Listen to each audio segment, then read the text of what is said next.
competitive world, average won't cut it. The Success Launch Point shows you how to stand out, deliver massive value, and rise above the crowd. With on-demand courses, expert coaching, and a community focused on growth, you'll accelerate your career and your paycheck. It's time to level up. Check out modernobserver.com/launchpoint.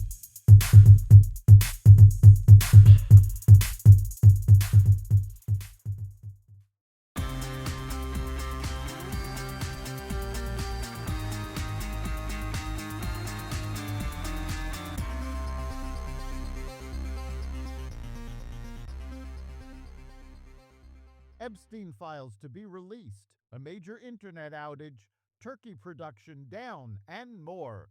Welcome to the Raw Naked Truth. I'm your host, Eric Lopkin, and here's the news you need to know.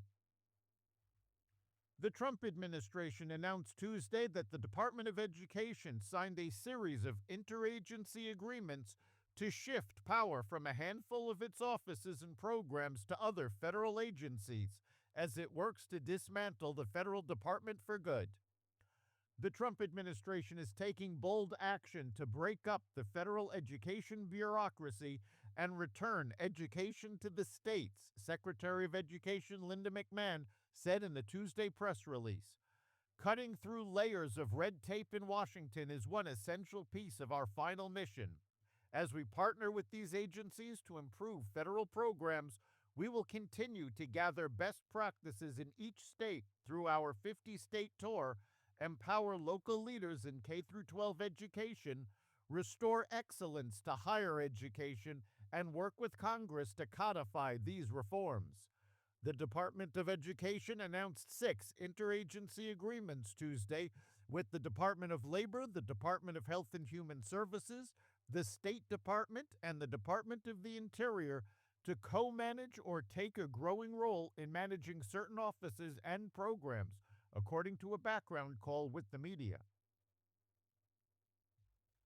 The House and Senate both voted Tuesday to approve the Epstein Files Transparency Act, directing the Department of Justice to release all unclassified records related to convicted sex offender Jeffrey Epstein.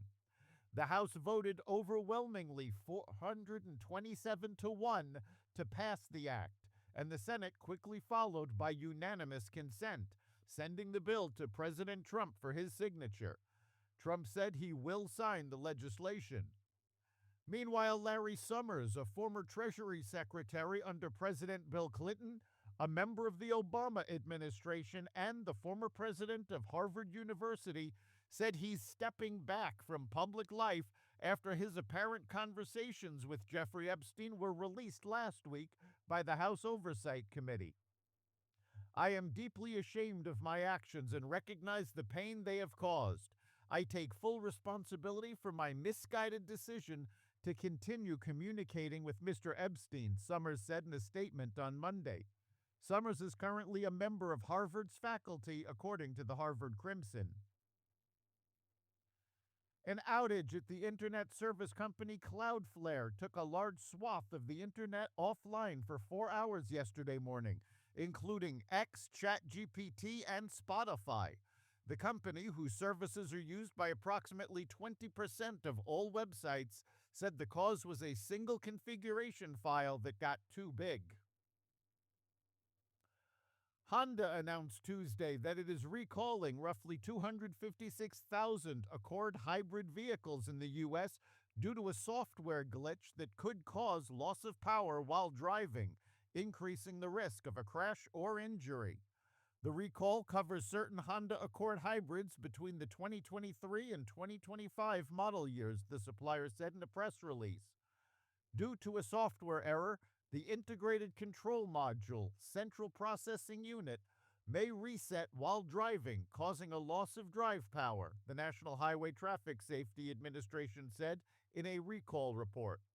To fix the problem, Honda dealers will reprogram the software free of charge.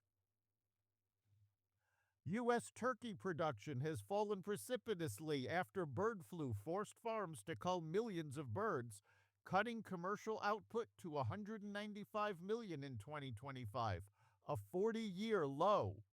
The tighter supply has pushed the national wholesale price for frozen whole turkeys up about 40% to $1.32 per pound, according to the U.S. Department of Agriculture.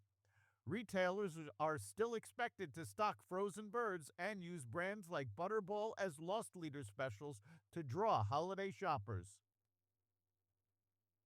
Gen Z is doing better than past generations. While housing costs and student loan debt are higher than they have been for previous generations, the unemployment rate among Americans 16 to 27 is the lowest in 50 years.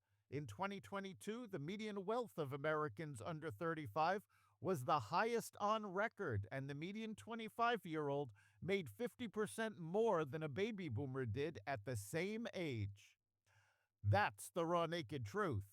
You can catch every episode of the Raw Naked Truth Daily News Brief, as well as our sister podcast, Carnivore Radio, with news analysis and commentary, and the rest of the Xvadio Podcast Network at xvadio.com, the Apple Podcast app, YouTube, Rumble, Spotify, iHeartRadio, Audible, Amazon Music, and other platforms that respect freedom of speech. We'll see you next time.